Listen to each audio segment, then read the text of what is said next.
नमस्कार, बहुत स्वागत है आपका हमारे खास कार्यक्रम में और मैं हूं आपके साथ अमनदीप। यूपी विधानसभा चुनाव की तारीख नजदीक आते ही नेताओं में वार और पलटवार तेज हो गया है।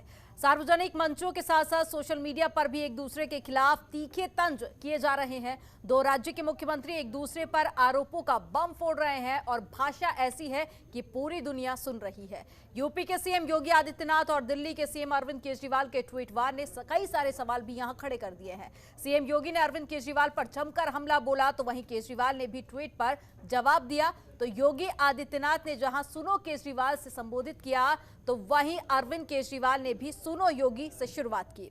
दरअसल कोरोना काल में दिल्ली से यूपी के मजदूरों के पलायन के मुद्दे पर सीएम योगी ने ट्वीट पर लिखा है कि सुनो केजरीवाल, जब पूरी दुनिया मानवता कोरोना की पीड़ा से करहा रही थी उस समय आपने यूपी के कामगारों को दिल्ली छोड़ने पर विवश किया।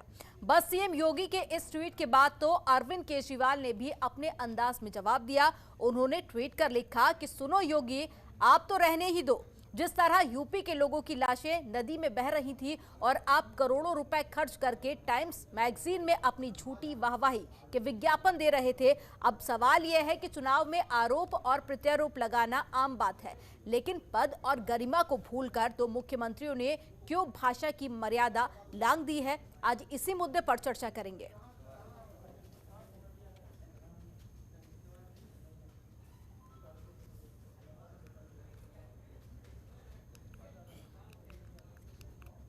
आज इसी मुद्दे पर चर्चा करेंगे। दो खास मेहमान हमारे साथ में जुड़े हुए हैं। सुरेंद्र दुबे जी हैं, वरिष्ठ पत्रकार, सर बहुत स्वागत है आपका। और साथ ही डॉक्टर सुनील कौशिक जी हमारे साथ में जुड़े हुए हैं, वरिष्ठ पत्रकार हैं, आपका भी बहुत स्वागत है सुनील जी। और सबसे पहले शुरुआत करूंगी मैं सुरेंद्र जी आपके साथ में कि देखिए, आम कार्यकर्ता या कोई नेता इस तरह की बयानबाजी करता है, ये आम बात है, चुनावों के वक्त अक्सर देखने को मिलती है। लेकिन दो राज्यों के मुख्यमंत्री इस तरह की बयानबाजी कर रहे हैं, वो भी ट्विटर पर, जो कि एक संवैधानिक पद होता है।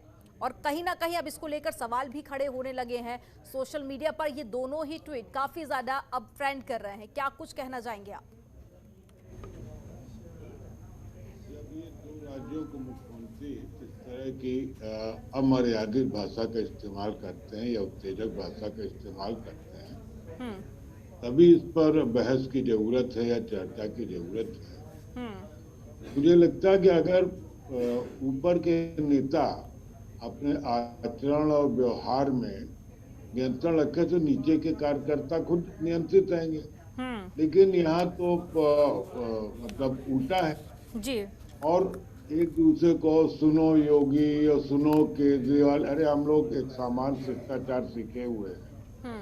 ये अपने से नीचे पद वाले भी कहते तो उसको मतलब एक सम्मानजनक संबोधन देते हैं, सुनो नहीं सुनिए कहना चाहिए। और जिस ढंग से केजरीवाल ने कहा योगी जी को, उनकी भाषा तो अंत ट्वीट के अंत में और भी अमर्यादित हो गई कि आप निर्लज जो क्या क्या शब्द हैं। मुझे लगता है अच्छा, और फिर बिला वजह भिड़ रहे हैं जी। वो कहते हैं ना, सूत न कपास कुरीन में लट्ठी में लट्ठा। तो भाई किस बात पर आप भिड़े हुए हैं? कोई मैच चल रहा है, गुल्ली डंडा का मैच है कि कबड्डी का मैच है कि आपके विचार आना बहुत जरूरी है? आप लोग अपने अपने राज्यों के मुख्यमंत्री हैं जी, अपने संवैधानिक कर्तव्य को निपटाइए। ये मुहाचाई करने का काम छोटे कार्यकर्ताओं को दे दीजिए। अगर आप ये भी काम आप ही करेंगे तो वो छोटे कार्यकर्ता क्या करें? वो तो फिर लाठी चलाएंगे या गाली गलौज करेंगे। जी बिल्कुल सुरेंद्र जी, और ऐसी कई सारी तस्वीरें भी अब निकलकर सामने आ रही हैं जहां कार्यकर्ताओं की आपसी झड़प भी देखने को मिल रही है। कई जगह पर यह भी देखा गया है कि जब प्रत्याशी वोट मांगने के लिए जाते हैं तो वहां पर जनता भी उनको सिरे से नकार रही है। कई जगह पर पिटाई की तस्वीरें भी हमने देखी। आगे हम इसी पर चर्चा करेंगे, लेकिन सुनील जी आपका रुख करूंगी।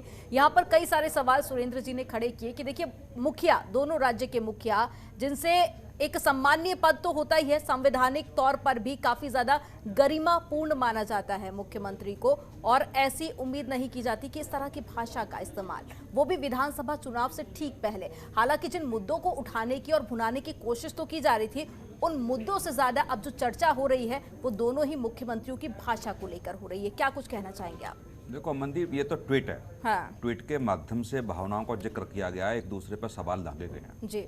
इस देश ने तो संसद को चलते हुए और विधानसभा को चलते हुए वो दृश्य देखे हैं कि जहां देखना भी बड़ा मुश्किल होता है। तो जब ऐसे लोग संसद और विधानसभा में बैठते हैं जहां मान मर्यादाएं टूटती हुई इस देश ने देखी हैं, तो मुझे लगता है कि जो टिट में लिखा गया है वो कोई बहुत बड़ा उसकी मतलब आचरण करने की आवश्यकता नहीं है, इसको कोई अचंभे वाली बात नहीं है।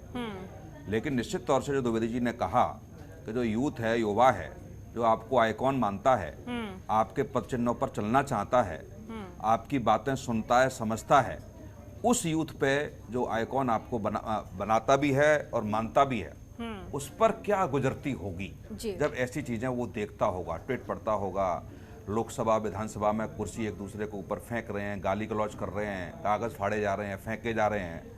तो मुझे लगता है कि बहुत सभ्य आचरण की आवश्यकता है इस देश को, और इसका संदेश नेता ही दे सकते हैं।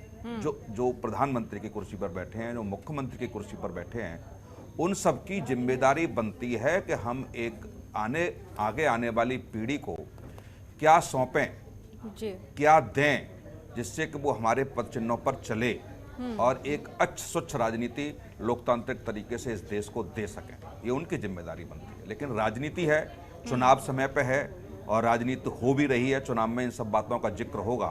और जिस तरीके से कहा गया, तो मैं कह सकता हूं कि उस समय जो राज्यों के बीच कोऑर्डिनेट होना चाहिए था, वो कोऑर्डिनेट की कमी हुई, और कोऑर्डिनेट की कमी के कारण ही ऐसा सब कुछ हुआ।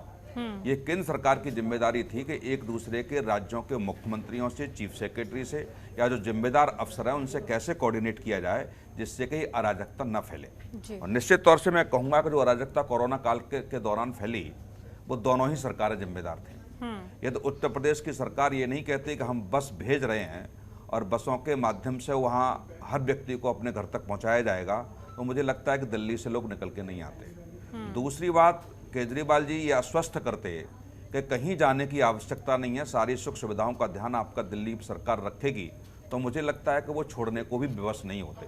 तो मैं मानूंगा कि दोनों ही सरकार जिम्मेदार हैं। और जिस तरीके से केजरीवाल जी ने विज्ञापन की बात की है, एक मैगजीन का नाम लिया है कि आप अपनी बड़ा तारीफें छपाने का उस समय काम कर रहे थे, तो मुझे लगता है कि दिल्ली सरकार इससे बहुत अग्रणी है। कहाँ 2 करोड़ की जनसंख्या और कहाँ 25 करोड़ की जनसंख्या। और यदि हम बजट की बात करें, खर्चा की बात करें विज्ञापन की, तो जहां 2018-19 में 45 करोड़ दिल्ली सरकार ने खर्च किया, वो जाकर के 19-20 में 200 करोड़ हुआ और 20-21 में जाके 490 करोड़ हुआ। और 20 और 21 में मार्च से लेकर के मार्च 2020 से, और मैं अप्रैल 21 की बात कर रहा हूँ, उत्तर प्रदेश सरकार ने 160 करोड़ रुपया खर्च किया है। तो तुलनात्मक अध्ययन किया जाए तो बहुत डिफरेंस है, जनसंख्या पे, क्षेत्रफल के हिसाब से, और दूसरा बजट के हिसाब से, कि जहां दिल्ली सरकार 490 करोड़ रुपए खर्च कर रही है अपनी सरकार की वाहवाही करने के लिए, योजनाएं किस तरीके से लागू होंगी, योजनाओं का कैसे लाभ मिलेगा, उनको जन जन तक पहुंचाने के लिए, वहीं उत्तर प्रदेश सरकार ने 160 करोड़ रुपया खर्च किया। दूसरा, एक बढ़ोतरी की हम बात करेंगे तो जहां मैंने बताया कि 45 करोड़ से लेकर के 490 करोड़, आप बताए 18-19 में 10 गुने से भी ज्यादा यदि आपने बजट खर्च किया है, तो केजरीवाल जी उत्तर प्रदेश सरकार को आईना दिखाने से पहले थोड़ा सा उनको भी देखना पड़ेगा। इस बात की में जो टिप्पणी आपने विज्ञापन की है, उसमें देश में सबसे अग्रणी दिल्ली सरकार है। ठीक है, बाकी में सुनील जी ये सही कहा आपने, लेकिन जो मुद्दों को उठाने की यहाँ पर कोशिश की जा रही थी वो अब चर्चा का विषय नहीं है। दोनों ही मुख्यमंत्रियों की जो भाषा है वो इस वक्त चर्चा का विषय बनी हुई है। सुरेंद्र जी, ये पहली बार नहीं हुआ है कि किसी, जैसे कि आपने भी यहाँ पर जिक्र किया कि हमने तो कई ऐसे भी दृश्य देखे हैं जो कई सारे सवाल खड़े करते हैं। संसद की बात कर ली जाए या फिर खुले मंचों से भी कई बार नेता कुछ ऐसा कह जाते हैं जिसके बाद में वो फिर मीडिया पर ही आरोप लगाते हैं कि मीडिया ने हमारे बयानों को तोड़ मरोड़ कर पेश किया है। हमने कई सारे ऐसे चुनाव देखे हैं, मध्य प्रदेश, छत्तीसगढ़, राजस्थान, कई सारे इलेक्शन हुए जिस दौरान हमने देखा किस तरह की बयानबाजी सामने आई है।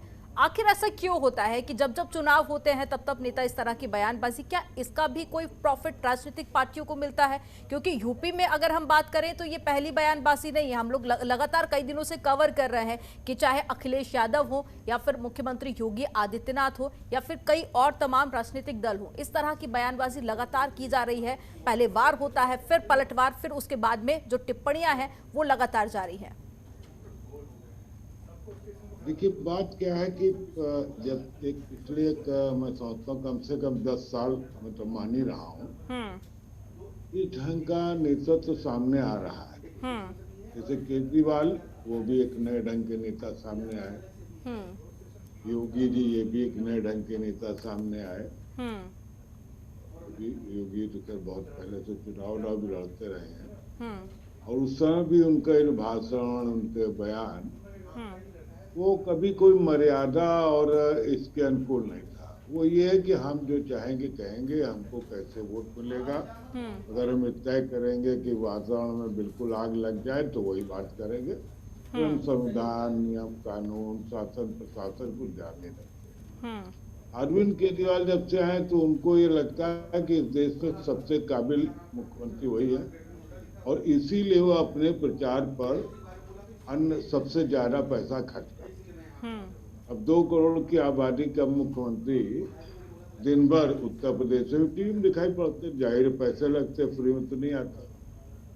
इसी बात का कि इन सरकारों को ये लग गया है कि अगर हम प्रचार पर पैसा खर्च करें तो जो हमारा मीडिया है, जो विज्ञापन पर ये बहुत ज्यादा भरोसे है, उसको हम अपने हिसाब से नचा सकते हैं, और नचाते भी हैं जी। जो इंटरनल लोग वहाँ काम करते हैं चैनल से, बताते हैं कि दोनों तरफ से इस बात का दबाव रहता है कि भाई क्या दिया जाए क्या न दिया जाए। पत्रकारिता तो हमारा निचले स्तर पर जा रही है, लेकिन जो उच्छृंखल व्यवहार नेताओं का, वो दिनों दिन बढ़ता जा रहा है, और ये एक चिंता का विषय है। और जिस ढंग की भाषा का इस्तेमाल, तो अब मुझे समझ नहीं आता है कि दिल्ली के मुख्यमंत्री को उत्तर प्रदेश में या लखनऊ में उनका विज्ञापन क्या जो है। अरे आपकी छोटी सी कॉन्स्टिट्यूंसी, वहाँ काम करिए, तो जो है लोकल अपना दिल्ली एनसीआर में अपना विज्ञापन करिए। लेकिन नहीं, उनका विज्ञापन कर्नाटक में भी होता है, क्योंकि वो हर एक को इस देश का प्रधानमंत्री बनने के विचार। आप समझिए बात। ऐसे योगी जी भी यहाँ उत्तर प्रदेश में जो काम होता है, उसका विज्ञापन बेंगलोर में भी उसके होर्डिंग लगेंगे, और तमिलनाडु में भी लगेंगे, गोवा में भी लगेंगे, क्योंकि ये सब बताना चाहते हैं कि देखो आई एम पीएम मटेरियल। अरे भाई, आप जो मटेरियल अभी है सीएम मटेरियल, उस पर रहिए, काम दिखाइए।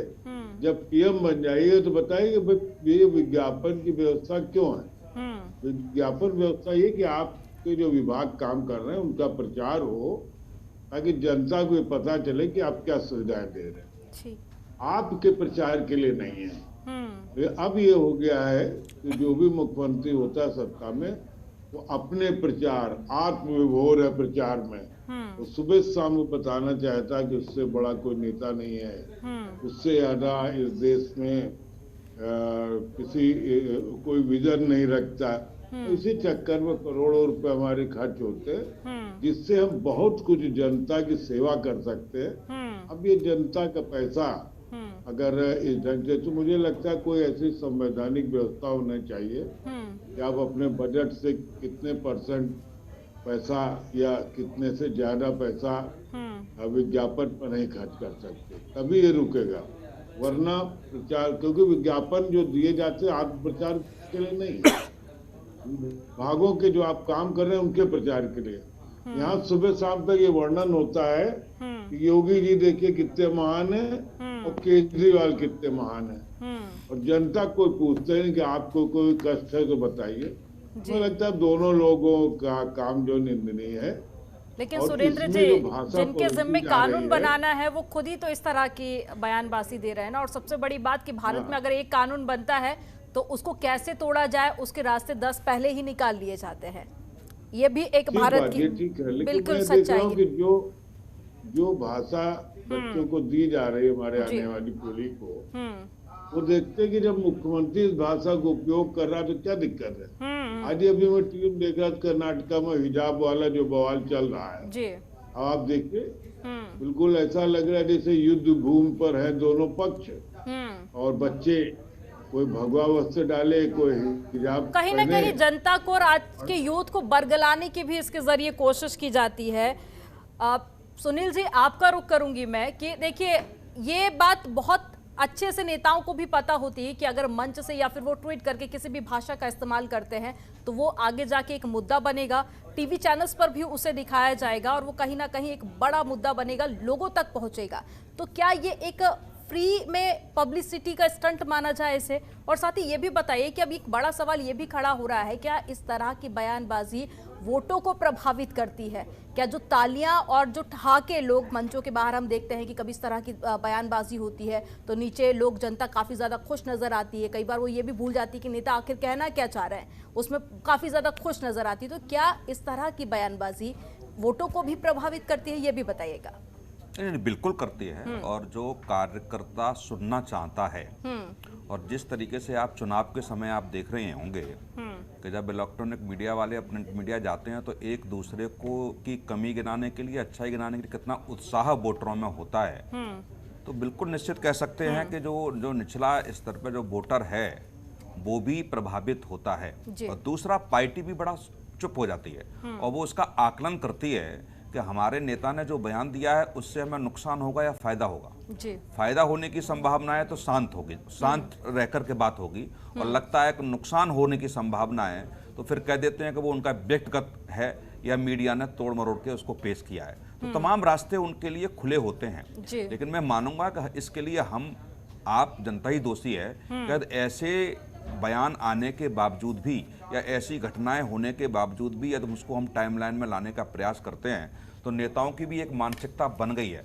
कि यदि हम टाइमलाइन से बाहर जा रहे हैं, हमें भी कुछ ऐसी एक हरकत करनी पड़ेगी जिससे कि हम भी मीडिया की सुर्खियां बन जाएं। तो ये दोनों तरफ से चलता है। यदि मीडिया इसको दिखाना बंद कर दे, जैसे आप जिस ट्वीट पर चर्चा कर रही हैं, इस पर चर्चा ही नहीं हो, मुझे लगता है आगे से ऐसे ट्वीट नहीं आएंगे। लेकिन ऐसे ट्वीट होने जाने के बावजूद भी चर्चाएं हो रही हैं, बहस हो रही हैं, लोगों में चर्चा का विषय बना हुआ है, तो निश्चित तौर से वो ऐसे जिस तरीके से सोशल मीडिया का दुरुपयोग और सदुपयोग या एक छोटे छोटे वीडियो बना के जो सोशल मीडिया पर डालने का जो शुरू हो गया है, वो भी उसी का एक हिस्सा है कि हमको इसका कितना विजन जनता के बीच जाकर के मिलता है, हम लोग कितने पॉपुलर हो रहे हैं, या जो इतना हम साइड में जा रहे थे। दूसरी चीज का देखेंगे, आपके चुनाव किसी और गति में जा रहा है और कोई एक ऐसा बयान आ जाए, कोई भी कैसा भी धार्मिक आ जाए या वैसे, तो लगता है मुझे चुनाव भी बदल जाता है। जैसे आपने पश्चिम बंगाल में और दिल्ली में हमने चुनाव देखे कि जिनको हम कह भी नहीं सकते, ऐसे शब्दों का दुरुपयोग हुआ, और मान सम्मान में कुछ खत्म नहीं है। प्रधानमंत्री क्या है, मुख्यमंत्री क्या है, किसी पार्टी का राष्ट्रीय अध्यक्ष क्या है, इसका कोई मतलब नहीं रह गया था। बिल्कुल ऐसा लग रहा था कि जितना गंदे से गंदे शब्दों का उच्चारण कर सकते हैं या जिस तरह जैसा एग्जाम्पल आप दे सकते हैं उन लोगों के लिए, वो राजनीतिक दल कोई भी पीछे नहीं हटा। हर राजनीतिक दल की तरफ से ऐसे बयान आए जहां मुझे लगता है कि कभी कभी मीडिया में भी, इलेक्ट्रॉनिक मीडिया में जब टीवी पर चलता है, लेकिन तो सुनील जी, अब देखिए, ये जिम्मेदारी भी कहीं ना कहीं मीडिया के ऊपर ही है कि जो घट रहा है उसको जनता तक पहुंचाया जा सके। और आज इस डिबेट में हमने इसीलिए किसी भी पार्टी के प्रवक्ता को ना बैठा के वरिष्ठ पत्रकारों को बैठाया, ताकि जो चीजें हैं वो सीधी जनता तक पहुंच सके और उसका कंक्लूजन निकल सके। क्योंकि आमतौर पर होता है कि जब प्रवक्ताओं से बात की जाती है तो वो गलत बयानबाजी को भी सही दिखाने की कोशिश करते हैं, और जब उनसे सवाल पूछा जाता है तो वो विपक्षी पार्टियों को लेकर सवाल खड़े करते हैं कि नहीं, उस नेताओं की तरफ से भी इस तरह की बयानबाजी सामने आई थी। तो ये कहीं ना कहीं जिम्मेदारी जनता की भी बनती है कि जो बयानबाजी आ रही है आप उसको लेकर किस तरह से रिएक्ट करते हैं। तो जनता को भी जागरूक होने की यहाँ पर बेहद ज्यादा जरूरत है। आप दोनों मेहमानों का हमारे साथ में जुड़ने के लिए बहुत शुक्रिया। तो अब कुछ ही घंटे शेष हैं जिसके बाद उत्तर प्रदेश में पहले चरण की वोटिंग होगी, और उसी को लेकर जो बयानबाजी है वो काफी ज्यादा अब तीव्र हो गई है। इससे पहले हमने देखा कि मुख्यमंत्री योगी आदित्यनाथ कई तरह की बयानबाजी दे चुके हैं, जो कि अभी चर्चा का विषय ही बनी हुई थी। तो अब अरविंद केजरीवाल और मुख्यमंत्री योगी आदित्यनाथ का ट्वीट भी जोरों पर है। हालांकि देखना ये काफी ज्यादा दिलचस्प होगा कि जनता पर इसका क्या असर होता है और जनता इसको लेकर अपनी क्या कुछ प्रतिक्रिया देती है। फिलहाल इस डिबेट में इतना ही। आप देखते रहिए जनतंत्र TV.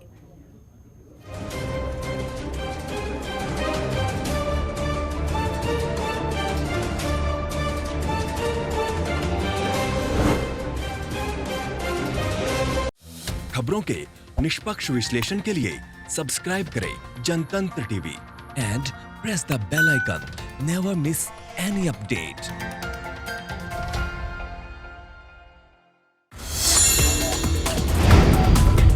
Download the Janatantra TV app Available on Google Play and App Store. Download it now.